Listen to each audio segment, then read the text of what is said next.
আউযু বিল্লাহি মিন ربنا ظلمنا أنفسنا وإن لم تغفر لنا وترحمنا لنكونن من الخاسرين رب العالمين এই বিশাল জনসমুদ্র নিয়ে তোমার দরবারে হাত তুলেছি, কয়েকবার দরুদ ও সালাম পড়ে মেহেরবানি করে দরুদ ও সালাম টুকুন সোনার মদিনায় নবী পাকের রওজা মুবারকে পৌঁছিয়ে দাও। এই মাহফিলের আয়োজন যারা করেছেন আর শোনার জন্য যারা এসেছেন, হায় আল্লাহ, কিয়ামতের দিন কোরআনে কারীমের বরকতে এ মাহফিল কিয়ামতের দিন জাহান্নাম থেকে আমাদের বাঁচার জন্য ওসিলা বানিয়ে দিও আল্লাহ। হায় আল্লাহ রাব্বুল আলামিন, এই বিশাল জনতার বসা এবং শোনা, শেষ মোনাজাত পর্যন্ত টিকে থাকা, এই পরিস্থিতি নিয়ন্ত্রণ করা মানুষের পক্ষে সম্ভব নয়। এর নিয়ন্ত্রণের সম্পূর্ণ দায়িত্ব আল্লাহ তোমার নিজ হাতে তুলে নাও।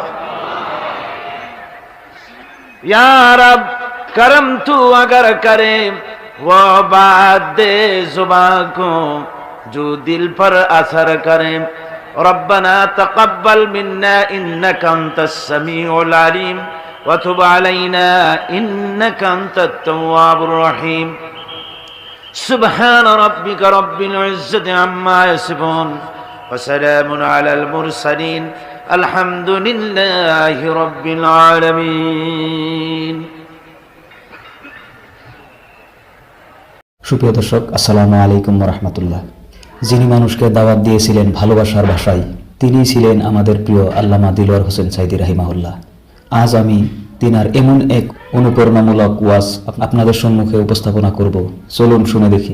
মহতারাম সভাপতি, হাজারাত উলামায়ে কেরাম, সম্মানিত দেশি বিদেশি ভাই ও বোনেরা, আসসালামু আলাইকুম ওয়া রাহমাতুল্লাহি ওয়া বারাকাতুহু। আমরা সর্বপ্রথম ওই মহান আল্লাহ সুবহানাহু ওয়া তাআলার দরবারে অত্যন্ত বিনীতভাবে হৃদয়ের সবটুকুন শ্রদ্ধা উজাড় করে শুকর জ্ঞাপন করছি যে মহান আল্লাহ তাবারক ওয়া তাআলা আজকের চট্টগ্রামের এই এলাকাকে বিশাল জনসমুদ্রে পরিণত করে দিয়েছেন। কোরআনে কারীম শোনার জন্যে কোরআন পাগল মানুষদেরকে আল্লাহ পাক এখানে হাজির করে দিয়েছেন। সেই মহান মনিবের দরবারে বিনীতভাবে শুকরিয়া আদায় করছি, আলহামদুলিল্লাহ। জোরে সোরে মোহব্বতের সাথে সবাই পড়েন আলহামদুলিল্লাহ। আমার বন্ধুগণ, কোরআনে হাকিম আল্লাহ রাব্বুল আলামিনের সর্বশ্রেষ্ঠ নিয়ামত বিশ্ববাসীর জন্য, এবং রাসূল করিম সাল্লাল্লাহু আলাইহি ওয়াসাল্লামের জীবনের সবচেয়ে বড় মুজিজা কোরআনে কারীম। আপনি বলেন, এই বিশাল জনতাকে উপস্থিত করার জন্য সরকার হোক, বিরোধী দল হোক, এত বড় একটা সমাবেশ করার জন্য মানুষকে কত ভাড়া দেওয়া লাগতো আসার জন্য, খাবারের বন্দোবস্ত করা লাগতো। তারপরেও এভাবে নিজ দায়িত্বে নিয়ন্ত্রিত হয়ে কেউ বসতো না। কত অনুরোধ বিনোরোধ করে বসানোর জন্য চেষ্টা চালানো হয়, কত পুলিশের দরকার হয়, অথচ কই কোনো পুলিশ, কোনো স্বেচ্ছাসেবক এসে কাউকে অনুরোধ করছে না। কাউকে রিকশার ভাড়া দেওয়া হয়নি, গাড়ির ভাড়া দেওয়া হয়নি। কোথার পটুয়াখালী থেকে লোক এসছে, বরিশাল থেকে লোক এসেছে, দিনাজপুর থেকে, রংপুর থেকে, ব্রাহ্মণবাড়িয়া থেকে, নোয়াখালী, কুমিল্লা, শুধু বাংলাদেশ নয়, ভারত থেকেও, প্রতিবেশী ভারত থেকে আমাদের ভাইয়েরা সেখান থেকে সপরিবারে এ মাহফিলে এসেছে, আমাদের সঙ্গে দেখা করেছে।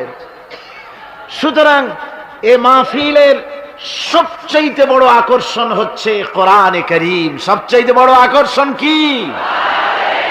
কোরআনে কারীম যে আল্লাহ পাকের শ্রেষ্ঠ নিয়ামত এবং রাসূল পাকের জীবনের সবচেয়ে বড় মুজিজা, তার আরেকটি প্রমাণ আজকের এই বিশাল জনসমুদ্র। সুবহানাল্লাহি ওয়া বিহামদিহি।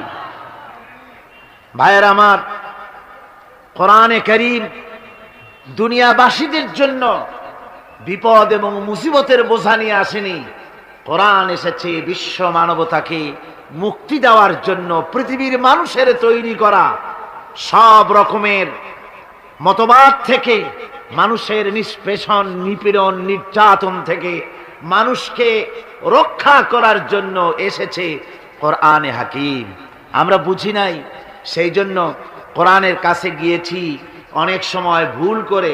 কোরআনের কাছে শুধু তাবিজ আনার জন্যই কোরআনের কাছে গেছি, আর কখনো কোরআনের দ্বারস্থ তেমন একটা হই নাই। ঝাড়ের জন্য, ফুকের জন্যে, তাবিজের জন্য যতটা গিয়েছি, জীবন ব্যবস্থা, ভাগ্য পরিবর্তনের জন্য কোরআনের কাছে যদি ওরকম যেতাম তো তকদির এতদিন আমাদের পাল্টে যেত। ঠিক কিনা কন? তাকদিরটা পাল্টে যেত। আমাদের অবস্থা হয়েছে, যখন ঘরে থেকে সোনা দানা চুরি হয়ে যায় তখন লোকেরা ছুটে যায়, বলে হুজুর, কোন পীর সাহেব, কোন মৌলানা সাহেব, কোন ইমাম সাহেব, কোনো একজন হুজুরের কাছে গিয়ে বলে, হুজুর আমার তো সোনা দানা চুরি হয়ে গেছে, একটু মেহেরবানি করে একটু চাউল পড়ে দেয়। ভাবখানা এই যে কোরআনে কারীম বুঝি নাজিলি হয়েছে চাউল পড়ার জন্য। আল্লাহ একজেল কোরআন দিলেন, 30 পারা কোরআন দিলেন, আর তার হাবিবকে বললেন যে কোরআন দিলাম, শুধু চাল পড়বেন আর চোর ধরবেন। এই জন্য বুঝি কোরআন এসেছে। কি বলেন? এই জন্য এসেছে? এই জন্য কোরআন আসে না। কোরআন চোর ধরতে আসে নাই, কোরআন চুরি বন্ধ করতে এসেছে। সুবহানাল্লাহ পড়েন। কোরআন ডাকাত ধরতে আসে নাই, ডাকাতি বন্ধ করার জন্য এসেছে। কোরআনে কারীম খুনিকে ধরতে আসে নাই, রক্তপাত চিরতরে বন্ধ করতে এসেছে কোরআন।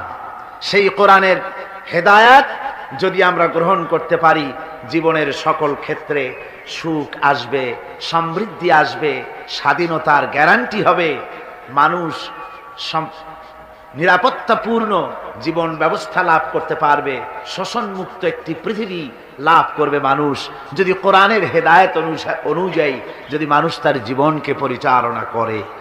আল্লাহ রাব্বুল আলামিন এ কোরআন থেকে হেদায়েত গ্রহণের তৌফিক যেন আল্লাহ আমাদের দান করেন। আমরা সবাই বলি আমিন। জোরে সোরে বলেন আমিন। এখন আমি আপনাদের সামনে কালামুল্লাহ শরীফ থেকে আলোচনা করতে যাচ্ছি।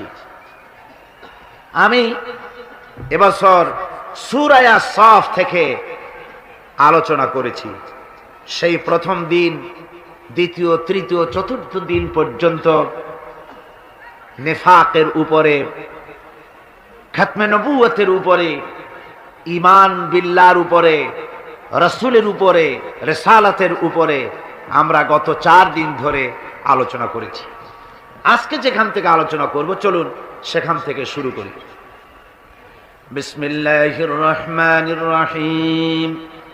ইয়া আইয়ুহাল্লাযীনা আমানু হাল আদুল্লুকুম আলা তিজারাতিন তুনজিকুম মিন আযাবিন আলীম তু'মিনুনা বিল্লাহি ওয়া রাসূলিহি وتجاهدون في سبيل الله بأموالكم وأنفسكم ذلكم خير لكم إن كنتم تعلمون صدق الله العظيم। আল্লাহ সুবহানাহু ওয়া তাআলা কোরআনে কারীমের মধ্যে ঘোষণা করছেন, হে বিশ্বাসীরা, আমি কি তোমাদের কেমন একটি ব্যবসায়ের কথা বলবো না, যে ব্যবসায় তোমাদেরকে জাহান্নামের কঠিন শাস্তি থেকে রক্ষা করবে? অবশ্যই বলবো। সেটা কি? সেটা হলো আমার সঙ্গে তোমাদের ব্যবসা করতে হবে। সেই ব্যবসাটার পুঁজি হলো 3টা। পয়লা নম্বরের পুঁজি হলো ঈমান বিল্লাহ, আল্লাহর প্রতি ঈমান। 2 নম্বরে রাসূলের প্রতি ঈমান। 3 নম্বরে আজকে যেটা আলোচনা করা হবে সেটা হচ্ছে আল্লাহ এবং রাসূলের মহব্বতে উদ্বুদ্ধ হয়ে আল্লাহর দ্বীনকে প্রতিষ্ঠার জন্য জিহাদ করতে হবে। কি করতে হবে? ওয়াতুজাহিদুনা ফি সাবিলিল্লাহি বিআমওয়ালিকুম ওয়া আনফুসিকুম যালিকুম খায়রুল লাকুম ইন কুনতুম তা'লামুন। আল্লাহ রাস্তায় জিহাদ করতে হবে মাল দিয়ে আর জান দিয়ে। যালিকুম খায়রুল লাকুম, এরই মধ্যে তোমাদের কল্যাণ নিহিত। ইন কুনতুম তা'লামুন, যদি তোমরা কোরআনে কারীমকে, ইসলামের দাওয়াতকে, আল্লাহর উপর ঈমান, রাসূলের উপর ঈমান, এই কথাগুলি যদি তোমরা বুঝে থাকো তাহলে এরই মধ্যে তোমাদের কল্যাণ নিহিত। আজকে আমরা আলোচনা করব জিহাদের উপরে। এই জিহাদকে ফার্জ করা হয়েছে। জিহাদ সম্পর্কে আমাদের সামনে যে চিত্র ভেসে ওঠে জিহাদের কথা শুনলেই, সেটা হচ্ছে এই, জিহাদ মানেই হচ্ছে হাতের কাছে যা পাও, দা, খন্তা, শাবল, তাই নিয়ে ঝাঁপায় পড়ো, আর কাফের যে জায়গায় পাও টুকরা টুকরা করে শেষ করে দাও, এর নাম জিহাদ। এই কথা আমাদেরকে পাশ্চাত্যের লেখকরা তারা এভাবে চিত্রিত করেছে ইসলামের জিহাদকে। এটাকেই ফার্সিতে বলা হয়েছে ওয়ালাকিন কালামদার কাফে দুশমন আছে। দুশমনের হাতে কলম ছিল, যেমন খুশি তেমন ইসলামের ইতিহাসকে তারা বিকৃত করেছে। জিহাদ এটি হারবের প্রতিশব্দ নয়, জিহাদ এটি এর প্রতিশব্দ নয়, জিহাদ এটি যুদ্ধের প্রতিশব্দ নয়। হারবুন মানে যুদ্ধ, ওয়ার মানে যুদ্ধ, আর আরবি জিহাদ মানে যুদ্ধ নয়। আরবিতে জিহাদের আবিধানিক এবং পারিভাষিক অর্থ হচ্ছে এই, ভালো করে বুঝুন।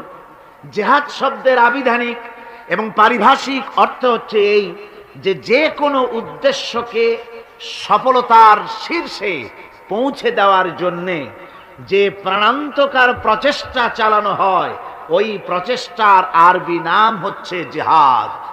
এই আরবি নামটি কি? জিহাদ। আমি আল্লাহর দ্বীন কায়েম করতে চাই, এজন্য যে আল্লাহ পাক আমাকে যদি শক্তি দিয়ে থাকেন অর্থ খরচ করা, আমার যদি টাকা কড়ি থাকে, এই রাস্তায় টাকা খরচ করা হচ্ছে আমার মালি জিহাদ। এই রাস্তায় যদি আমি বক্তব্য রাখতে পারি, তো আমি যদি বলিষ্ঠ কণ্ঠে আল্লাহর দ্বীন কায়েমের সংগ্রামের পথে যদি কথা বলতে পারি, এটা আমার বক্তব্যের জিহাদ। আল্লাহ যদি আমাকে শক্তি দিয়ে থাকেন কলমের, আমি যদি ইসলামের সপক্ষে দ্বীন প্রতিষ্ঠার লক্ষ্যে যদি আমি লিখি, এটা আমার কলমের জিহাদ, আমার চিন্তার জিহাদ, আমার মেধার জিহাদ, আমার প্রজ্ঞার জিহাদ। সর্বশেষ যদি এই আন্দোলনকে পরিচালিত করতে গিয়ে যদি সশস্ত্র হামলার মোকাবেলা করতে হয়, তাহলে সশস্ত্রভাবেই মোকাবেলা করাটাই হচ্ছে জিহাদের চূড়ান্ত রূপ। এটা প্রাথমিক পর্যায়ে নয়। জিহাদ অর্থই এটা নয় যে লাঠি ঠ্যাঙ্গা নিয়ে যারে পান ইসলাম মানে না ওর মাথা ভাঙ্গে দেন, এরকম নয়। আল্লাহ পাক তা বলেননি। কোরআনে কারীমে রব্বুল আলামিন বলেছেন, রাসূল পাক সাল্লাল্লাহু আলাইহি ওয়াসাল্লামকে বলেছেন, ইন্নামা আনতা মুযাক্কিরুল লাস্তা আলাইহিম বিমুসাইতির। হাবিব, আপনি একজন উপদেশক, উপদেশের কথাগুলি মানুষকে শোনান। আপনাকে দারোগা করে লাঠি চার্জ করার জন্য মানুষের সামনে দারোগা হিসেবে পাঠানো হয়নি, মানুষকে হেদায়েতের বাণী শোনান।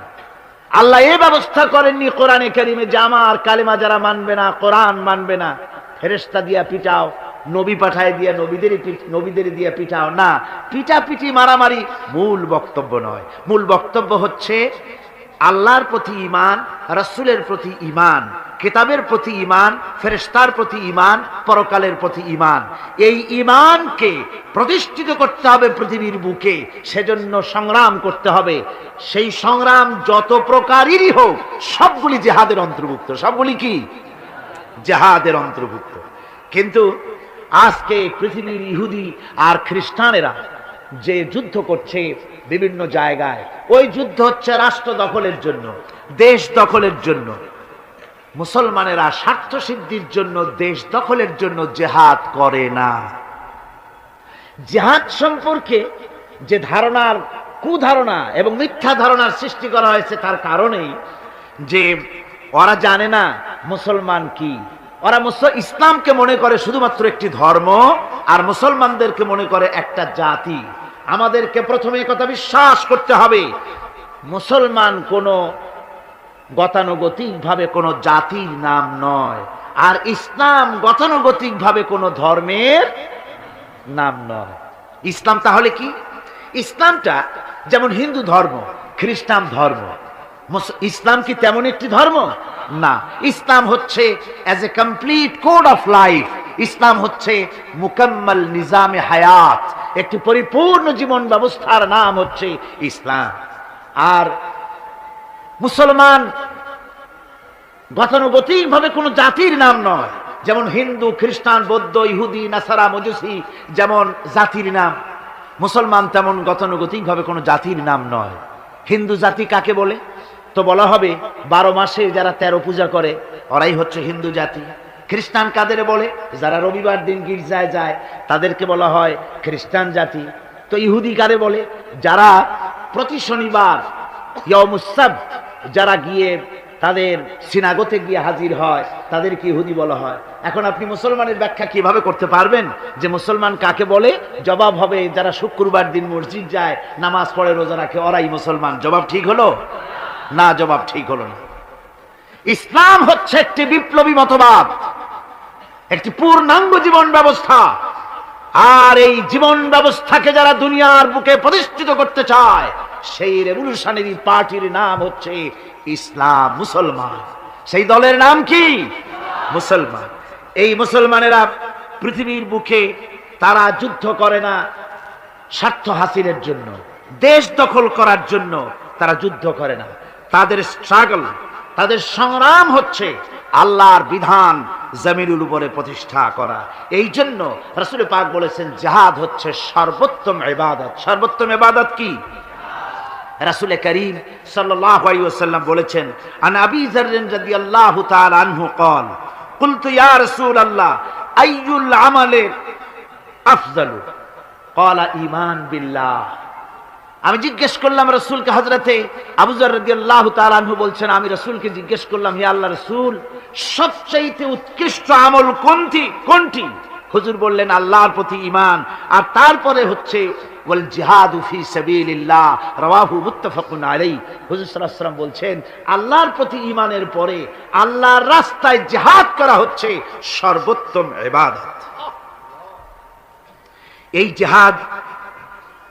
এই জিহাদের উদ্দেশ্য হবে মানব সমাজে আল্লাহর আইন প্রতিষ্ঠিত করা। যেহেতু আল্লাহর আইন প্রতিষ্ঠিত না হওয়া পর্যন্ত সমাজের মধ্যে অন্যায়, অসত্য চলতে থাকে, মানুষের উপরে জুলম চলতে থাকে। এই জন্য জিহাদ হবে, যত জায়গায় জিহাদের কথা আছে জিহাদ ফি সাবিলিল্লাহ বলা হয়েছে। জিহাদ কার পথে? আল্লাহর পথে। আল্লাহ রাব্বুল আলামিন কোরআনে কারীমের মধ্যে বলেছেন, আল্লাযীনা আমানু ইউকাতিলুনা ফি সাবিলিল্লাহ। যারা নাকি ঈমানদার, যারা মুমিন, তারা সংগ্রাম করে, তারা লড়াই করে, আমি আল্লাহর পথে আমার দিন প্রতিষ্ঠার জন্যই তারা লড়াই করে। এরা হলো মুমিনের এটাই পরিচয়, আমার বিধানকে প্রতিষ্ঠা করার জন্য তারা সংগ্রাম করে। ওয়াল্লাযীনা কাফারু ইউকাতিলুনা ফি সাবিলিত তাগুত। আর যারা নাকি কাফের, যারা মহাসত্যকে অস্বীকার করেছে, কেবলমাত্র ওরাই তাগুতের মতবাদকে প্রতিষ্ঠিত করার জন্য তারা সংগ্রাম চালায়। তাহলে মুমিন সংগ্রাম করে কার পথে? আল্লাহর পথে। আর কাফের সংগ্রাম করে কার পথে? তাগুতের পথে। তাগুত কাকে বলা হয়? তাগুত বলা হয় সেই শক্তিকে যে শক্তি শুধু নিজেই আল্লাহর আইন অমান্য করে বসে থাকে না, বরং অন্যদেরকেও আল্লাহর আইন অমান্য করতে বাধ্য করে। তাকে আরবিতে কি বলা হয়? তাগুত বলা হয়। এই জন্য নদীর মধ্যে পানি যখন প্রবাহিত হয়, নদীর দুইটা কুল আছে। কয়টা কুল? এই দুই কুলের সীমারেখা ঠিক রেখে পানি যদি প্রবাহিত হয় তখন বলা হয় যে পানি নদীর আইন কানুন মেনে চলছে। কিন্তু যখন দুকুল ছেপে পানি প্লাবিত হয়ে জনপদকে ডুবিয়ে দেয় তখন আরবিতে বলা হয় তগাল বাহার। অর্থাৎ সমুদ্রের মধ্যে দরিয়ার ভিতরে সীমা লঙ্ঘনকারী শক্তির সৃষ্টি হয়েছে। দেখুন হযরত মূসা আলাইহিস সালামকে আল্লাহ রাব্বুল আলামিন তাকে বলছেন, ইযহাব ইলা ফিরআউনা ইন্নাহু তাগাব। ফিরআউন সার্কাস হয়েছে, সীমা লঙ্ঘন করেছে, ওর বিরুদ্ধে ওর কাছে তুমি চলে যাও, ওকে তুমি দ্বীনের দাওয়াত ওর সামনে গিয়ে পেশ করো। তো এভাবে করে দ্বীনের দাওয়াত দেওয়ার জন্য তাগুতরা চিরকাল বাধা দিয়েছে, আর মুমিন ব্যক্তিরা আল্লাহর দ্বীনকে প্রতিষ্ঠার জন্য সংগ্রাম করেছে। তাই জিহাদ এজন্য নয় যে খোদাদ্রোহীকে উৎখাত করে সেখানে নিজেরা গদি দখল করে বসে নিজেদের মন গড়া আইন ও কানুন চালাবো, এজন্য কিন্তু এই যুদ্ধ নয়, এই জিহাদ নয়। এই জিহাদকে এই জন্যই সর্বোত্তম ইবাদত করা হয়েছে, যেহেতু এই জিহাদ করে মানুষের উপর থেকে মানুষের প্রভুত্ব খতম করার জন্যই এই জিহাদ হবে। ইসলামের সর্বশ্রেষ্ঠ বিপ্লবী আহ্বান, এই কোরআনের মধ্যে যে বিপ্লবী আহ্বান জানানো হয়েছে, সে বিপ্লবী আহ্বান মুসলমানদের জন্য শুধু নয়, গোটা বিশ্ববাসীর জন্য। জিহাদটা কি জন্য শুনুন।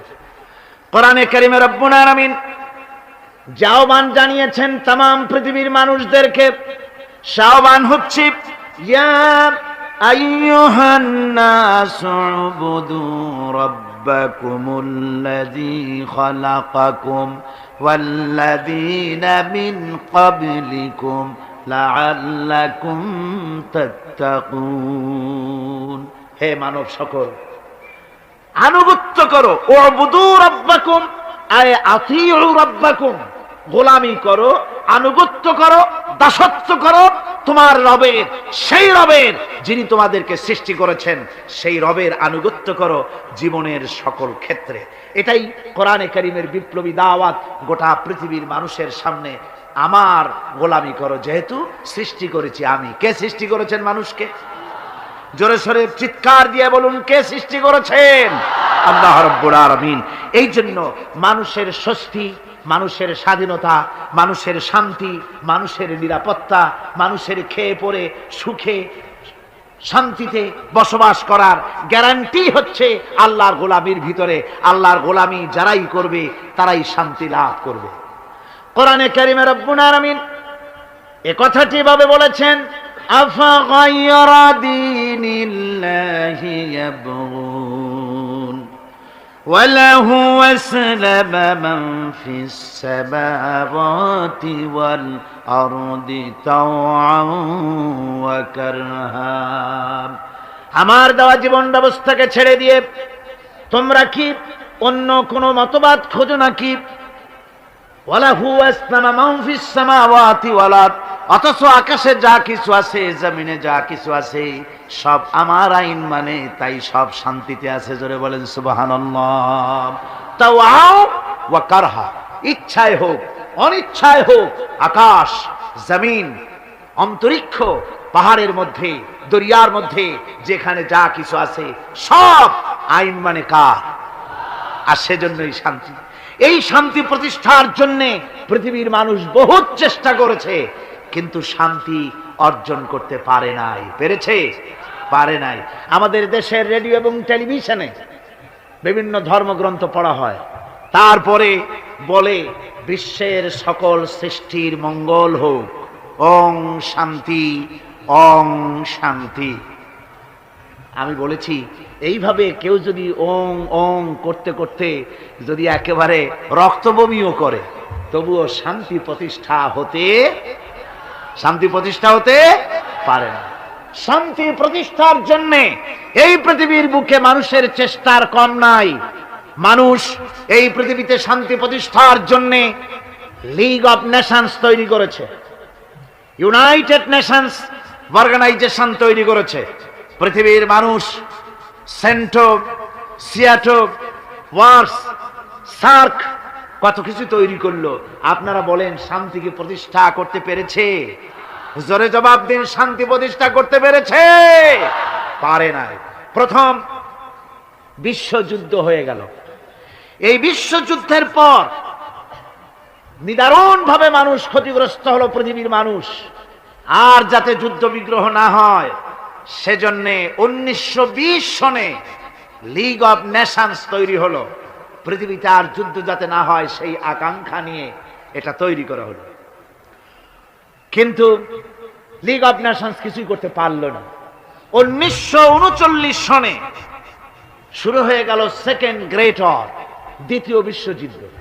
এই বিশ্বযুদ্ধ চলল 1939 থেকে 1945 সন পর্যন্ত, অর্থাৎ সুদীর্ঘ 6টি বছর পর্যন্ত দ্বিতীয় বিশ্বযুদ্ধ চলল।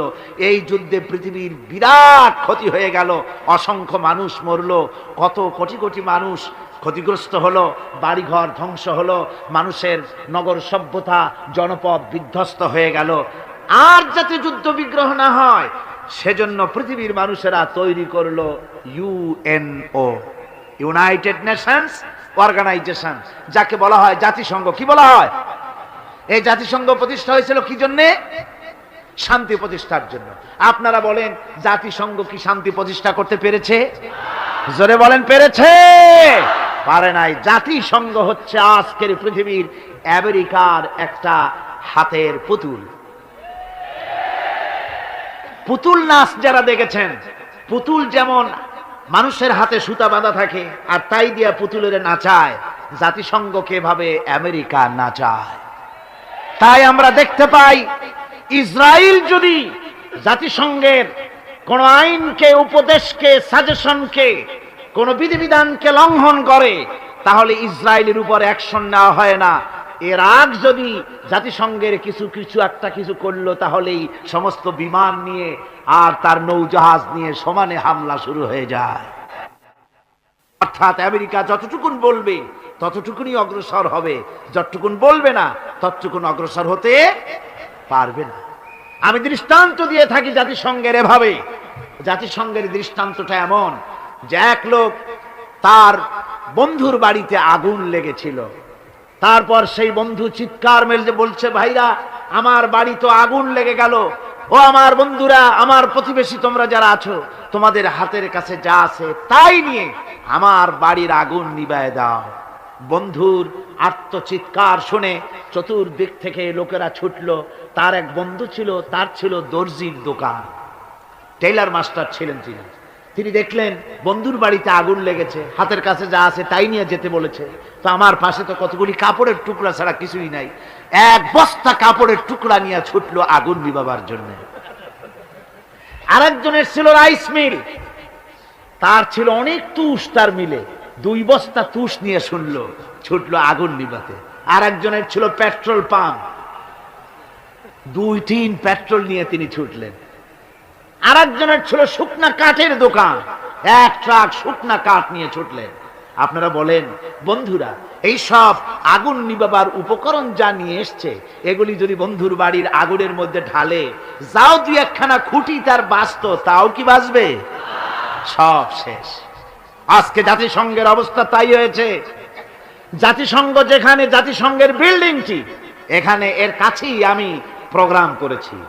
আমাকে যখন জাতিসংঘের হলগুলি ঘুরিয়ে ঘুরিয়ে দেখানো হচ্ছিল, আমি প্রশ্ন করেছিলাম, ডেমনস্ট্রেটর যে ছিল তাকে জিজ্ঞেস করেছি এই জায়গাটা কি ছিল, ইতিহাসটা আমাকে শোনাও।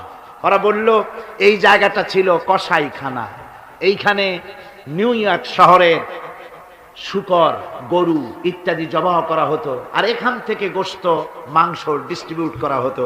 শহরের লোকেরা, খুচরা খরিদ্দার এখান থেকে কিনে নিয়ে যেত।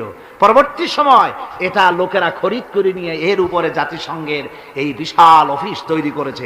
এত বড় অফিস, এরকম করে তাকাতে গেলে মাথার টুপি পড়ে যাবে, এত উঁচা অফিস। সেখানে হাজারো অনেকগুলি, অন্তত 22টা ভাষায় বক্তৃতা ইন্টারপ্রেটার হয়। এক অফিসের কথা আর এক অফিস থেকে তারা শুনতে পারে, দেখতে পারে, একের ভাষা আর একে বুঝতে পারে, কিন্তু বসনিয়ার মানুষের ক্রন্দন ধ্বনির ভাষা তারা বুঝতে পারে না। তারা সব কিছু করতে পারে, বুঝতে পারে, কিন্তু সোমালিয়ার মানুষের হাড্ডিসার এই মানুষগুলির দৃশ্য তাদের চোখে পড়ে না। আমেরিকা শেষ সময় সোমালিয়ার মানুষকে কিছু সাহায্য পাঠিয়েছে। আমরা বলেছি সোমালিয়ার মানুষকে সাহায্য পাঠাইয়া বসনিয়ার পাপ গোপন করতে পারবা না, এ শাস্তি তোমাকে ভোগ করতেই হবে। সুতরাং জাতিসংঘের অফিস নির্মিত হলো, বিশাল ইমারত তৈরি হলো। তারা ডাক দিল, দুনিয়ায় আগুন লেগেছে, অশান্তি নিভাবার জন্য যার কাছে যা আছে তাই নিয়ে ছুটে আসো। আর আশা বলল, আমার কাছে আছে সমাজতন্ত্র। সে এসে সমাজতন্ত্র ঢেলে দিল ওর মধ্যে। ভারত বলল, আমার কাছে আছে সেকুলারিজম, এনে ঢেলে দিল ওর মধ্যে। আমেরিকা বলল, আমার কাছে আছে ক্যাপিটালিজম, দিল পুঁজিবাদ ওর মধ্যে ঢাইলা।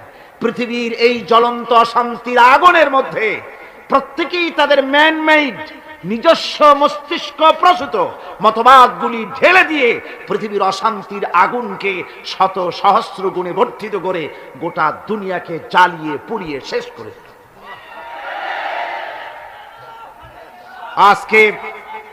আজকে যদি মুসলমানদের শান্তি পেতে হয়, তাহলে খ্রিস্টান আর ইহুদিদের জাতিসংঘের মুখে লাথি মেরে মুসলমানদের জাতিসংঘ করতে হবে।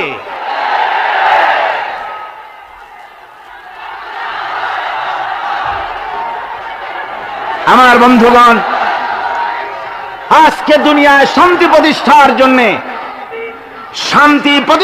জন্যে সার্ক তৈরি হলো। এই সার্ক এখন আর সার্ক নাই, এটা শার্ক হয়ে গিয়েছে। শার্ক মানে বোঝেন তো, হাঙ্গরের রূপ গ্রহণ করেছে।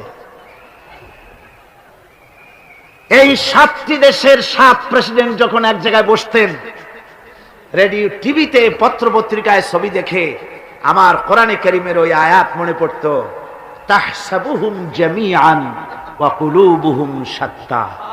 দেখতে দেখা যায় সত্যিই যেন কত মিল, একই বৃন্তের 7টা ফুল। আসলে তাদের অন্তর একের থেকে আরেকের অন্তর যোজন যোজন দূরে। আমাদেরকে ওরা এত ভালোবাসে, সে কথা পরেই বলবো। তো বিশ্ব শান্তি মানুষ প্রতিষ্ঠা করতে পারবে না।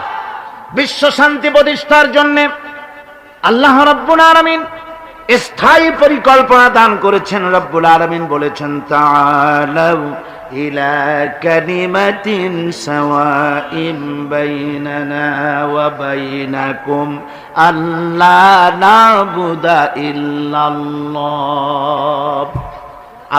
আল্লাহ পাক বলছেন, ও আমার হাবিব, আপনি বলুন, ও আহলে কিতাবের লোকেরা, ও খ্রিস্টান জগৎ, ও পৃথিবীর মানুষেরা, তাআলাউ ইলা কালিমাতিন সাওয়াইন বাইনানা ওয়া বাইনাকুম, এমন একটা কথার দিকে তোমরা ঐক্যবদ্ধ হও যেটা তোমাদের জন্য আর আমাদের জন্য সমভাবে প্রযোজ্য। তা হচ্ছে আল্লাহ না'বুদা ইল্লাল্লাহ, আল্লাহ ছাড়া কারো গোলামি করব না।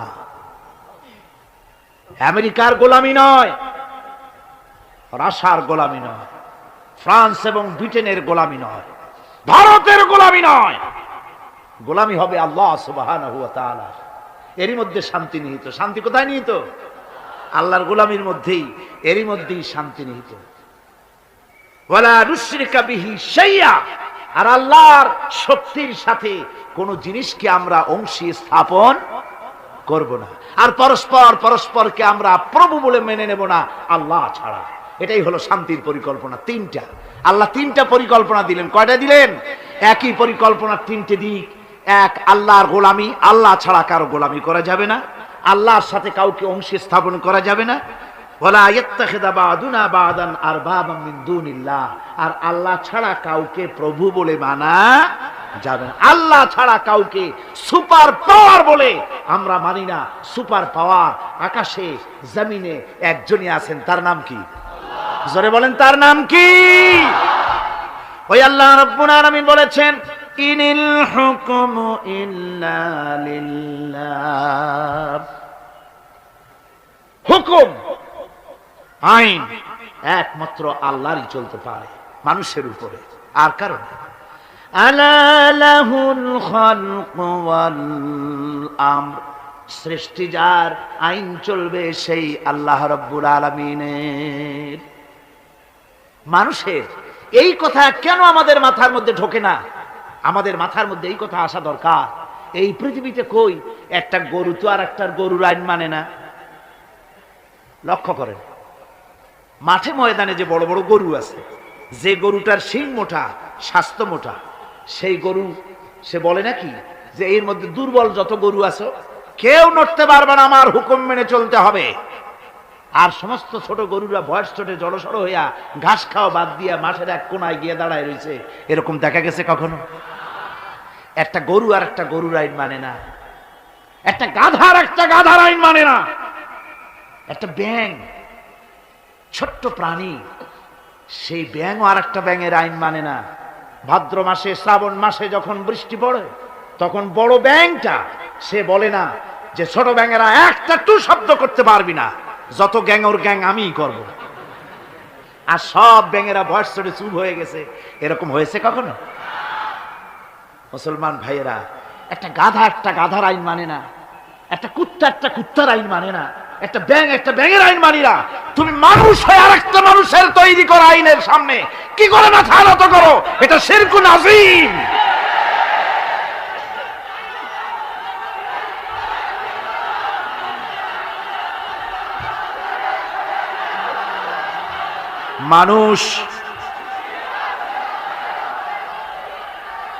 মানুষ কেবলমাত্র আল্লাহ রাব্বুল আলামিনের, আল্লাহ সুবহানাহু ওয়া তাআলার আইনকেই মানতে হবে, আর কারো আইন মানা যাবে না। এমন কি যেসব নেতারা আল্লাহর আইনকে মানতে বাধ্য করে না, সেসব নেতাদের নেতৃত্ব মানা। আল্লাহ রাব্বুল আলামিন কোরআনে কারীমের মধ্যে বলেছেন, ওয়ালা তুতিউ আমরাল মুসরিফিনা আল্লাযীনা ইউফসিদুনা ফিল আরদি ওয়ালা ইউসলিহুন। আল্লাহ পাক বলেন, ওই সব নেতাদের আনুগত্য মোটেও করো না যারা নাকি জমিনের উপরে বিপর্যয় সৃষ্টি করে, ফাসাদ সৃষ্টি করে, আর সংশোধনমূলক কোনো কাজ করে না। ওই সব নেতাদের কোনো কথা তোমরা মেনো না, তাদের অনুসরণ করো না। আইন মানা তো দূরের কথা, ওদের আনুগত্যও করো না। আল্লাহ পাক আরো বলেছেন, আলা লানাতুল্লাহি আলা যালিমিন আল্লাযীনা ইয়াসুদ্দুনা আন সাবিলিল্লাহি ওয়া ইয়াবগুনাহা ইওয়াজা। আল্লাহর লানত, আল্লাহর অভিসম্পদ ওই সব নেতাদের উপরে যারা নাকি আল্লাহর সহজ রাস্তাকে জটিল এবং বক্র করে দেয়, যারা আল্লাহর আইন মানুষকে মানার ব্যাপারে বাধ্য করে না, বরং আল্লাহর আইন মানুষ যাতে না মানে সেই চেষ্টাই যারা করে।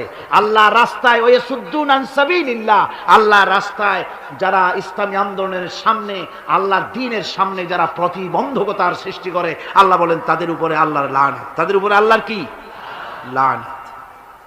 এই জন্য কোরআনে কারীম বলছে, এই সমস্ত নেতৃত্ব খোদা বিরোধী নেতৃত্ব, আল্লাহদ্রোহী নেতৃত্ব যেখানেই প্রতিষ্ঠিত হয় সেখানে তারা দুইটা কাজ করে। যেখানে ইসলাম থাকে না সেখানে তারা যদি ক্ষমতা দখল করে দুইটা কাজ করে। কয়টা কাজ? কোরআনে রব্বুল আলামিন কোরআনে কারীমে বলেছেন, ইন্নাল মুলুকা ইযা দাখালু কারিয়াতান আফসাদুহা وجعلوا أعزة أهلها أذلة وكذلك يفعلون। আল্লাহ রাব্বুল আলামিন বলেন, এই ধরনের লোকেরা যখন কোন জনপদের মধ্যে প্রবেশ করে, যাদের মন মগজের মধ্যে আল্লাহ নাই, রসুল নাই, দ্বীন নাই, ঈমান নাই, এই চরিত্রের লোকেরা যখন কোন দেশকে দখল করে বা ক্ষমতায় যায়, তখন তারা দুই দফা কাজ করে। কয় দফা? দুই দফা কাজ করে। তার একটা দফা হলো তারা সেই সমাজের ভিতরে সম্মানিত লোকগুলিকে বেইজ্জত করে, লাঞ্ছিত করে, আর সমাজের ভিতরে ফাসাদ বরপা করে দেয়। বাস্তব কিনা বলেন? এই বাস্তবতা কি সন তারিখ দিয়ে বুঝাই দেওয়া লাগবে আপনাদেরকে? মানুষেরা, আল্লাহ রাব্বুল আলামিন সাফ করে বলছেন, এরা যখন ক্ষমতায় যায় দুই দফা কাজ করে। দেশের সম্মানিত লোকগুলিকে বেইজ্জত করে দেয়, তারা লাঞ্ছিত করে, আর সমাজের মধ্যে বিপর্যয় ফাসাদ সৃষ্টি করে দেয়। মারামারি, কাটাকাটি, ব্যাংক লুট, মানুষ হত্যা, চতুর্দিকে ত্রাস সৃষ্টি করে তারা। পক্ষান্তরে আল্লাহ রাব্বুল আলামিন বলেন, পক্ষান্তরে যারা আমার দ্বীন কায়েম করে, আমার মুমিন বান্দারা, কোন দেশ যদি দখল করে, কোন দেশে যদি আমার ইসলাম কায়েম হয়ে যায়, তখন আমার বান্দারা 4 দফা কাজ করে। কয় দফা? আল্লাযীনা ইম্মাক্কান্নাহুম ফিল আরদ আকামুস সালাত ওয়া আতাউয যাকাত ওয়া আমারু বিল মারুফি ওয়া নাহাউ আনিল মুনকার। আমার বান্দারা মুমিনেরা তারা যদি ক্ষমতা পায়, কোন দেশে যদি তারা যেতে পারে, ক্ষমতা দখল করে, তাহলে তারা 4 দফা কাজ করে। প্রথম দফা হচ্ছে তারা ক্ষমতা নিয়েই নামাজ প্রতিষ্ঠা করে। কি প্রতিষ্ঠা করে? প্রথম কাজই হলো তারা নামাজ প্রতিষ্ঠা করে। তারপরে তারা সেখানে যাকাত আদায় করে। প্রথমে নামাজ প্রতিষ্ঠা করে, 2 নম্বরে যাকাত আদায় করে, 3 নম্বরে মানুষকে সৎ কাজের আদেশ দেয়, 4 নম্বরে অসৎ কাজ থেকে মানুষকে বিরত রাখে। এই 4টি কাজ করে মুমিনেরা ক্ষমতায় গেলে। আর যাদের চিন্তায় চেতনায় কোরআন নাই, আল্লাহ নাই, রসুল নাই, ঈমান নাই, ওরা যদি ক্ষমতায় যায় 2 দফা কাজ করে। সম্মান ওরা লোকগুলোকে বেইজ্জত করে দেয়, জেল ভরে সব সম্মানিত লোক দিয়ে, বাড়িঘর লুটপাট করে সব সম্মানিত লোকদের, তাদেরকে জ্বালাবতন করে দেয়, আর সেখানে বিপর্যয় মারামারি সৃষ্টি করে দেয়। এই জন্যে দুনিয়ায় যত পয়গম্বর এসেছেন, সমস্ত নবীরা তারা মানুষের কাছে দাওয়াত পেশ করেছেন। আল্লাহ রাব্বুল আলামিন বলেন, নবীরা দাওয়াত দিয়েছেন, ইয়া কাওমি ইবুদুল্লাহা মা লাকুম মিন ইলাহিন গায়রু।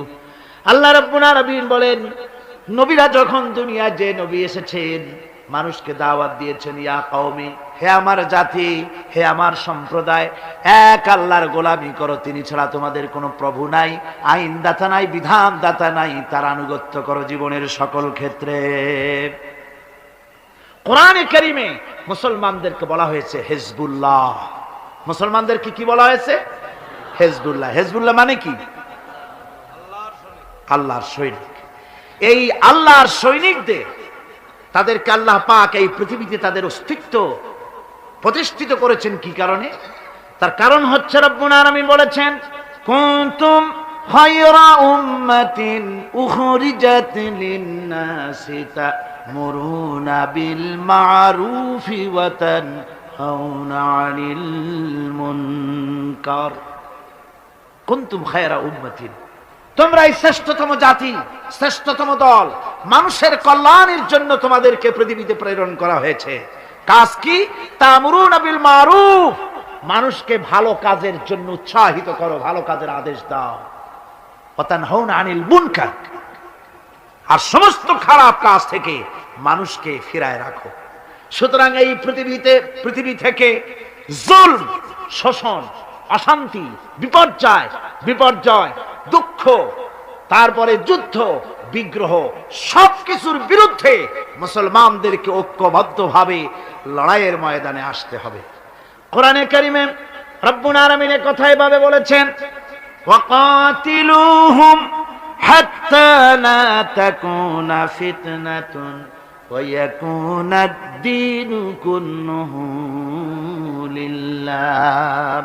আল্লাহ রাব্বুল আলামিন বলেন, সংগ্রাম করো, লড়াই করো, ততক্ষণ পর্যন্ত যতক্ষণ না আমার দ্বীন প্রতিষ্ঠিত হয়ে যায়, আর মানুষের তৈরি করা মতবাদের শেষ শিকড়টুকুনো যতক্ষণ মূলোৎপাটিত না হয়, ততক্ষণ পর্যন্ত আমার দ্বীন প্রতিষ্ঠার জন্য লড়াই করো। ও মুসলমানেরা, যারা মুসলমান এই লড়াই, এই জিহাদের দায়িত্ব যদি গ্রহণ না করে, মুসলমানেরা যদি ঈমানের এই দায়িত্ব কবুল না করে, আল্লাহর দ্বীন প্রতিষ্ঠার জন্য যদি সংগ্রাম না করে, রব্বুল আলামিন বলেন, ইল্লা তাফআলুহু তাকুন ফিতনাতুন ফিল আরদি ওয়া ফাসাদুন কাবীর। ইল্লা তাফআলুহু, যদি তোমরা তা না করো, তাহলে মনে রেখে দিও, বিরাট বিপর্যয়, ভাঙন, মুসিবতের সম্মুখীন তোমাদের হতে হবে পৃথিবীর মুসলমানেরা। আজ আমরা এই দায়িত্ব পালন করছি না বলে আমাদের সামনে এই বিরাট মুসিবত এসেছে বিশ্ব জুড়ে। ঠিক কিনা কর? একটু জোরে সোরে জিকির করেন, লা ইলাহা ইল্লাল্লাহ, লা ইলাহা।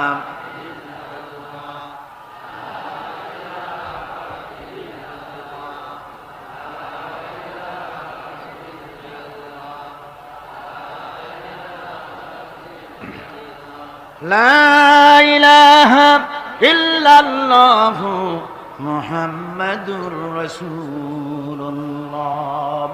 আমার এতক্ষণের আলোচনার দ্বারা একথা আমার মনে হয় আপনারা বুঝতে পেরেছেন যে অনৈসলামিক শাসন ব্যবস্থার মূলোৎপাটন করে সেখানে ইসলামী রাষ্ট্র প্রতিষ্ঠা করাটাই হলো মুসলমানদের সবচেয়ে বড় দায়িত্ব, আর এটাই হলো জিহাদের মূল উদ্দেশ্য। কথা বুঝতে পেরেছেন? জিহাদের উদ্দেশ্য কোনো দেশ দখল করে সেখানকার প্রেসিডেন্ট আমরা হব, সেখানের মাল সম্পদ লুটপাট করে নেব, এটা জিহাদের উদ্দেশ্য নয়। জিহাদের উদ্দেশ্যই হলো মানুষের তৈরি করা মতবাদ উৎখাত করে আল্লাহর দ্বীন প্রতিষ্ঠিত করা, এটাই হলো জিহাদের মূল উদ্দেশ্য। আর এই উদ্দেশ্য নিয়ে পৃথিবীর মানুষ যেখানেই মুসিবতে আছে, যে জায়গায় বিপদে আছে, যে জায়গায় কষ্টে আছে, সেখানেই মুসলমানদেরকে ঝাঁপিয়ে পড়তে হবে। রাসূলুল্লাহ বলেছেন পৃথিবীর সমস্ত মুসলমানেরা হচ্ছে কাজাসাদিন ওয়াহিদ, একটা বডির মতো। মুসলমান কি? একটা শরীরের মতো। তার পায়ের তলায় কাঁটা ফুটলে মাথায় খবর হয়, মাথায় কাঁটা ফুটলে পায়ের তলায় খবর হয়।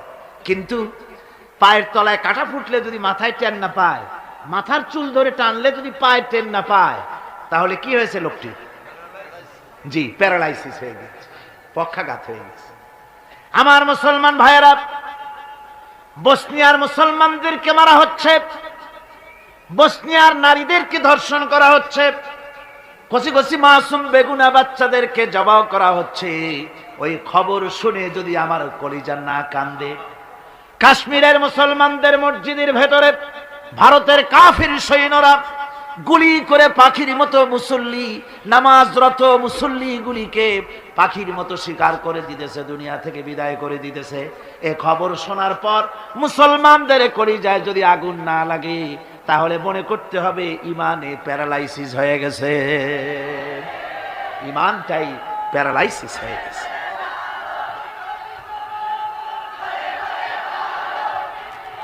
আমার আল্লাহ রাব্বুল আলামিন, আমার আল্লাহ রাব্বুল আলামিন কোরআনে কারীমের মধ্যে পরিষ্কার বলেছেন, ওয়ামা লাকুম লা তুকাতিলুনা ফি সাবিলিল্লাহ ওয়াল মুস্তাদআফিনা মিনার রিজালি ওয়ান নিসাই ওয়াল বিলদানিল্লাযীনা ইয়াকুলুনা রাব্বানা আখরিজনা মিন হাযিহিল ক্বরিয়াতিয যালিমি আহলুহা। ওয়ামা লাকুম, কি হয়েছে তোমাদের? লা তুকাতিলুনা ফি সাবিলিল্লাহ, আমার রাস্তায় কেন সংগ্রাম করো না, কেন লড়াই করো না?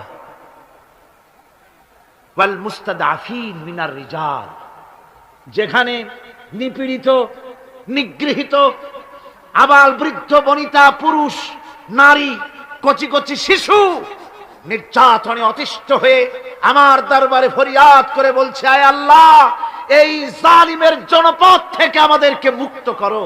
এভাবে যখন কান্দে, ও মুসলমানেরা, তোমাদের কি হলো? তোমরা কেন ঝাঁপিয়ে পড়ো না তাদের সপক্ষে, কেন লড়াই করো? ভাইরা আমার, সারা বিশ্ব জুড়ে মুসলমানদের উপরে নির্যাতন চলছে। এই নির্যাতনের বিরুদ্ধে মুসলমানদেরকে ঐক্যবদ্ধ হতে হবে দ্বীন প্রতিষ্ঠা করার জন্য। দ্বীন যদি প্রতিষ্ঠিত হয়, তাহলে নির্যাতন বন্ধ হয়ে যাবে, শয়তানি বদমাশি সব বন্ধ হয়ে গিয়ে সুখ এবং শান্তি প্রতিষ্ঠিত হবে। এই জন্য ইসলামে জিহাদের স্তর সম্পর্কে বলা হয়েছে। রাসূল পাক সাল্লাল্লাহু আলাইহি ওয়াসাল্লাম বলেছেন, ফামান জাহাদাহুম বিয়াদিহি ফাহুয়া মুমিন ওয়া মান জাহাদাহুম বিলিসানিহি ফাহুয়া মুমিন ওয়া মান জাহাদাহুম বিকলবিহি ফাহুয়া মুমিন ওয়া লাইসা ওয়ারা যালিকা মিনাল ঈমানি হাববাতু খারদালি। মুসলিম শরীফের হাদিস। আল্লাহর নবী বলতেছেন, যে ব্যক্তি অন্যায়ের বিরুদ্ধে হাত দিয়ে লড়াই করবে সে ব্যক্তি মুমিন, যে মুখ দিয়ে কথা বলবে এটার বিরুদ্ধে সেও মুমিন, যে ব্যক্তি মনে মনে এটাকে ঘৃণা করবে সেও মুমিন। এরপরে ইমানের কোনো স্তর নাই, ইমানের আর কোনো জায়গা নাই, শেষ শেষ। তাহলে ফার্স্ট ক্লাস মুমিন কে? যে ব্যক্তি হাত দিয়ে বাধা দেয়। ফার্স্ট ক্লাস মুমিন কে? যে ব্যক্তি অন্যায়ের বিরুদ্ধে তার দুহাত উত্তোলন করে অন্যায়কে চুরমার করে দেওয়ার জন্য জেগে আসে, সেই হলো ফার্স্ট ক্লাস মুমিন। এটা যদি না পারে তাহলে মনে মনে খারাপ যা, তাহলে মুখ দিয়ে বলতে হবে। এটা হলো সেকেন্ড ক্লাস। মুখ দিয়ে বলা কি? Second class. মুখ দিয়ে বলতে হবে। মুখেও যদি প্রতিবাদ করতে না পারো, মনে মনে খারাপ জানো, এর পেছনে কোনো ইমানের দরজা নাই, স্তর নাই। তবে মনে মনে খারাপ জানা, আর খারাপ জানার অর্থ কি? মনে মনে খারাপ জেনে এই পরিস্থিতির কেমন করে পরিবর্তন আসতে পারে সেই চিন্তা ভাবনা দরদ যদি কলিজায় না থাকে, তো ইমানের খাতায় নামটাও থাকবে না। মুমিনদেরকে আল্লাহ দ্বীন প্রতিষ্ঠার জন্য জিহাদে অংশগ্রহণ করতে হবে। তাদেরকে এই জিহাদ হচ্ছে আল্লাহ পাকের পক্ষ থেকে বিরাট নিয়ামত মুসলমানদের জন্য। আমার ভাইয়েরা, ঈমান হচ্ছে জিহাদের সাথে অঙ্গাঅঙ্গি ভাবে জড়িত। আল্লাহর পথে জিহাদের বিরাট মর্যাদা। সে মর্যাদার কথা আমি সূরা আস-সাফ আলোচনা করতে গিয়ে তার প্রথম দিনেই, প্রথম রুকুতেই আপনাদের সামনে পেশ করেছি। আল্লাহ রাব্বুল আলামিন বলেন, ইন্নাল্লাহা ইউহিব্বুল্লাযীনা ইউকাতিলুনা ফি সাবিলিহি সাফফান কাআন্নাহুম বুনিয়ানুম মারসুস। আল্লাহ রাব্বুল আলামিন বলেন, আল্লাহর কাছে সর্বাধিক প্রিয় ব্যক্তি তারা, সবচাইতে প্রিয় ব্যক্তি ওই সব লোকেরা যারা নাকি আল্লাহর দ্বীন প্রতিষ্ঠার জন্য যারা লড়াই করে, সারিবদ্ধ হয়ে, ইস্পাত দৃঢ় হয়ে, সীসা ঢালা প্রাচীরের মতো কাতারবন্দি হয়ে আল্লাহর জন্য, আল্লাহর দ্বীনের জন্য যারা লড়াই করে, তারাই হলো আল্লাহর কাছে সবচাইতে বেশি প্রিয় ব্যক্তি। সবচাইতে প্রিয় মানুষ তারা যারা দ্বীন প্রতিষ্ঠার জন্য লড়ে। আমরা মনে করেছি যে আমরা যে নামাজ পড়ি, রোজা রাখি, হজ করি, যাকাত দেই, মিলাদ শরীফ পড়ি, এতেই আল্লাহ খুশি, এই করেই আমরা কিয়ামতের দিন বেহেশতে চলে যাব। না ভাই, এত সহজে যদি বেহেশতে যাওয়া যেত তাহলে সাহাবায়ে কেরাম এত কষ্ট করতেন না, আম্বিয়া আলাইহিমুস সালাম এত কষ্ট করতেন না। সূরা তাওবার মধ্যে এই কথাটি আল্লাহ পাক কি সুন্দর করে বলেছেন। আল্লাহ বলেছেন, আজআলতুম সিকায়াতাল হাজ্জ ওয়া ইমারাতাল মাসজিদিল হারাম কামান আমানা বিল্লাহি ওয়াল ইয়াউমিল আখির ওয়া জাহাদা ফি সাবিলিল্লাহ লা ইস্তাউনা ইনদাল্লাহ ওয়াল্লাহু লা ইয়াহদিল কওমাল যালিমিন। আল্লাহ পাক বলছেন যে তোমরা কি হাজীদেরকে পানি পান করায়া, ওই মক্কার লোকদের তাদের একটা গৌরব ছিল যে আমরা তো হাজীদের পানি পান করাই, মসজিদে হারামের সেবা শুশ্রূষা করি, আমরা মসজিদ ধুই, পরিষ্কার রাখি, এতগুলি যে সব কাজ করি, মুসলমানদের চাইতে আমাদের মর্যাদা আল্লাহর কাছে কোনো অংশ কম নয়। আল্লাহ বলেন না, হাজীদের পানি পান করায়া আর মসজিদ হারামের খেদমত করে তোমরা তাদের সমান হতে পারবে না যারা আমার উপর ঈমান এনেছে, আমার রাসূলের উপর ঈমান এনেছে, পরকালকে বিশ্বাস করেছে এবং আমার উপর ঈমানের ভিত্তিতে তারা আমার দ্বীনকে প্রতিষ্ঠার জন্য যারা লড়াই করেছে, ওদের সমান তোমরা কোনো দিন হতে পারবে না, কখনো পারবে না। এই দ্বীন প্রতিষ্ঠা করার জন্য সাহাবায়ে কেরাম জীবন দিলেন। সেই বেহেশতে আমরা কেমনে যাব কোন তো দেখি? সেই বেহেশতে যাওয়া কি সম্ভব? হ্যাঁ সম্ভব, যদি আমরা ওই পরীক্ষা আমরাও দেই। হযরতে বেলাল রাদিয়াল্লাহু তাআলা আনহু যে পরীক্ষা দিয়েছেন, হযরতে সুমাইয়া যে পরীক্ষা দিয়েছেন, হযরতে খাব্বাব, হযরতে খুবাইব যে পরীক্ষা দিয়েছেন, ওই পরীক্ষা যদি আমরাও দিতে পারি তাহলে হয়তো তাদের কাছাকাছি আল্লাহ আমাদেরকেও থাকার তো। একটু জোরে পড়েন, লা ইলাহা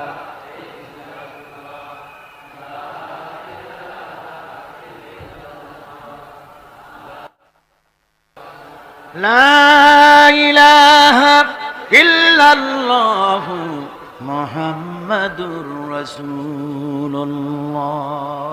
আমার ভাইরা, ওরা হযরতে খাব্বাবকে বেঁধেছে, খুঁটির সাথে বেঁধে চতুর্দিক থেকে তীর নিক্ষেপ করছে, তরবারি মারতেছে, শরীরের গোশত টুকরা টুকরা হয়ে পড়তেছে।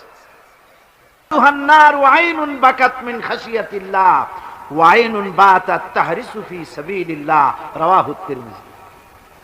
হযরত ইবনে আব্বাস রাদিয়াল্লাহু তাআলা তিনি বলছেন, আমি রাসূলুল্লাহকে বলতে শুনেছি, আল্লাহর নবী বলেছেন, দুইটি চোখে জাহান্নামের আগুন দুইটা চোখকে স্পর্শ করবে না।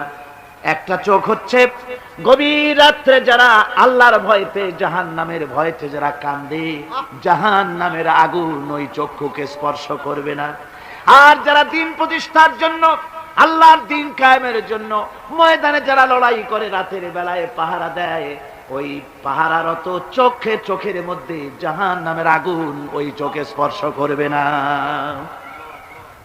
আমার ভাইরা, হযরত উসমান রাদিয়াল্লাহু তাআলা আনহু বলছেন, মান রাবাতা লাইলাতান ফি সাবিলিল্লাহ কানাত কাআলফি লাইলাতিন সিয়ামুহা ওয়া কিয়ামুহা।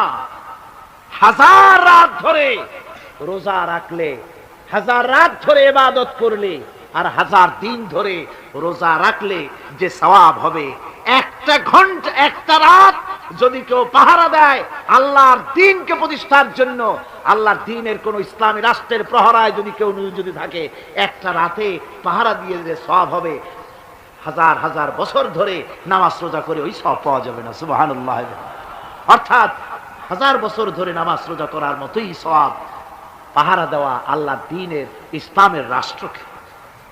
বন্ধুগণ, রাসূল পাক সাল্লাল্লাহু আলাইহি ওয়াসাল্লাম তিনি বলেছেন, কিয়ামতের দিন জাহান্নামের আগুন আর জিহাদের ময়দানের ধুলি, এই দুটি একসঙ্গে কোন মানুষের পেটের মধ্যে প্রবেশ করবে না।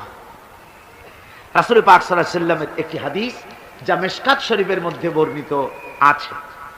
মিশকাত শরীফের সম্ভবত 336 পৃষ্ঠায় এই হাদিসটি বর্ণনা করা হয়েছে যে হযরত ইবনে আইস রাদিয়াল্লাহু তাআলা আনহু হচ্ছেন এই হাদিসের রাবী। তিনি বলছেন, একবার হুজুর সাল্লাল্লাহু আলাইহি ওয়াসাল্লাম এক ব্যক্তির জানাজায় গিয়ে উপস্থিত হলেন। হযরত ওমর রাদিয়াল্লাহু তাআলা আনহু তখন হুজুরকে বললেন, হে রাসূল, আপনি এই লোকটার জানাজা পড়বেন? এই লোক তো ইসলামের এই ক্ষতি করেছে, সেই ক্ষতি করেছে, অমুক করেছে, এই লোকটার আপনি জানাজা পড়বেন? হুজুর তখন উপস্থিত লোকদের জিজ্ঞেস করলেন, হাজিরিন, তোমরা কি কেউ এই লোকটাকে কোন ইসলামের ভালো কাজ করতে দেখেছ? একজন লোক দাঁড়িয়ে গেল, তিনি বললেন, হে আল্লাহর নবী, আমি সাক্ষী, আমি দেখেছি। একটা মুজাহিদ বাহিনী জিহাদ করে ফিরতে ছিল, তো এক জায়গায় তারা ডেরা গাড়লো, শিবির স্থাপন করলো রাত কাটাবে বলে। আমি দেখেছি এই লোকটি সারা রাত সেই মুজাহিদদেরকে, সাহাবীদেরকে সারা রাত জেগে জেগে পাহারা দিয়েছে। আল্লাহর নবী জানাজার ইমামতি করলেন, আর এরপরে তাকে কবরের মধ্যে মাদফুন করে দিয়ে নবীজি তার কবরের পাশে দাঁড়িয়ে বললেন, ইন্না আসহাবাকা ইয়াযুন্নুনা আন্নাকা মিন আহলিন নার ওয়া আনা আশহাদু আন্নাকা মিন আহলিল জান্নাহ। নবীজি বলছেন, ও কবরবাসী, তোমার সাথীরা মনে করে তুমি জাহান্নামী, আর আমি নবী মুহাম্মদ সাল্লাল্লাহু আলাইহি ওয়াসাল্লাম সাক্ষী দিচ্ছি তুমি বেশক আল্লাহর বেহেশতি, তুমি অবশ্যই আল্লাহর জান্নাতে যাবে। এরপর হযরত ওমরের দিকে ফিরে রাসূলুল্লাহ বললেন, ওমর, মানুষের শুধু বাহ্য দৃশ্যটাই দেখো না, তার অন্তরের জজবাটাকেও কদর করো। সুবহানাল্লাহ বিহামদিহি। এই জিহাদের ময়দানে যারা কাজ করে, জান দেয়, মাল দেয়, আল্লাহ পাক তাদের উপরে রহম করেন। এই জিহাদ হচ্ছে এক অগ্নি পরীক্ষা। এই জিহাদটা কি? অগ্নি পরীক্ষা। এমনি এমনি বেহেশতে যাওয়া যাবে না ভাই। আল্লাহ রাব্বুল আলামিন কোরআনে কারীমের মধ্যে বলেছেন, আহাসিবান নাসু আইয়ুতরাকু আইয়াকুলু আমান্না ওয়া হুম লা ইফতানুন। লোকেরা কি ভেবেছে নাকি যে ঈমান এনেছি এই কথাটা বললেই আমি বেহেশত দিয়ে দিব, মুমিন বলে সার্টিফাই করব? না, যখনই তারা বলবে আমি মুমিন, আমি তখন তাকে অবশ্যই পরীক্ষা করব, এই পরীক্ষায় তাকে পাশ করতে হবে। কোরআনে কারীমে আল্লাহ রাব্বুল আলামিন অনেক জায়গায় এই কথাগুলি বলেছেন, এমনি এমনি ছেড়ে দেওয়া হবে না। আমি অতীতের লোকদেরকেও পরীক্ষা করেছি, তোমাদেরকেও পরীক্ষা করব। পরীক্ষা না দিয়ে কেউ তোমরা বেহেশতে যেতে পারবে না। এই জমিনে তোমাদের আগুনের পরীক্ষা দিতে হবে। পয়গম্বরেরা কষ্ট করেছেন, সাহাবায়ে কিরাম কষ্ট করেছেন। আল্লাহ রাব্বুল আলামিন তিনি বলছেন, আম হাসিবতুম আন তাদখুলুল জান্নাতা ওয়া লাম্মা ইয়াতিকুম মাসালুল লাযীনা খালাউ মিন ক্বাবলিকুম مستهم البأساء والضراء وزلزلوا حتى يقول الرسول والذين معه متى نصر الله ألا إن نصر الله قريب আল্লাহ রাব্বুল আলামিন বলেন, তোমরা কি মনে করেছো যে তোমরা বেহেশতে প্রবেশ করবে, অথচ তোমাদের পূর্বে যারা এই পৃথিবীতে এসেছিল তাদেরকে আমি যেমন পরীক্ষা করেছি ওরকম পরীক্ষা এখনো তোমাদের উপরে আসে নাই, ওরকম বিপদও আসে নাই, মুসিবতও আসে নাই।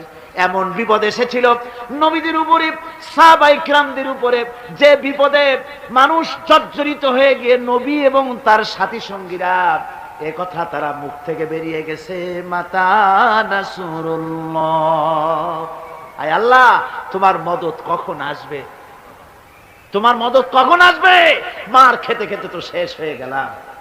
এইভাবে যখন মার আসে চতুর্দিক থেকে আর মুমিনেরা ময়দানে পা জমায়ে টিকে থাকে দিন প্রতিষ্ঠার জন্য, আল্লাহ তখন খুশি হয়ে এক সময় ঘোষণা করে দিবেন, আলা ইন্না নাসরাল্লাহি করিব, আর দেরি নাই, আমার মদত আমার সাহায্য তোমাদের জন্য অবধারিত। সুবহানাল্লাহ। আমার ভাইরা, বিষয়টা সহজ নয়। শুধু দুইটা সেজদা দিয়া, শুধু তাহাজ্জুদের কিছু নামাজ পড়িয়া আল্লাহর জান্নাতে যাওয়া এত সহজ নয়, রাস্তা খুব কঠিন, রাস্তা খুব। ये शहादत गाहे उल्फत में कदम रखना, ये शहादत गाहे उल्फत में कदम रखना, लोग समझते हैं आसान है मुसलमान होना। এটা হলো শাহাদাতের উত্তপ্ত ময়দানে পা রাখা। লোকেরা মনে করে ইসলাম গ্রহণ করা, মুসলমান হওয়া বুঝি বড় সহজ ব্যাপার। সম্মানিত দর্শক, আমরা অনেক সময় ইসলামকে নিজের মতো করে বুঝি, কিন্তু ইসলামকে বোঝা যায় কেবল কোরআন ও বিশ্বনবী সাল্লাল্লাহু আলাইহি সাল্লামের আলোয়।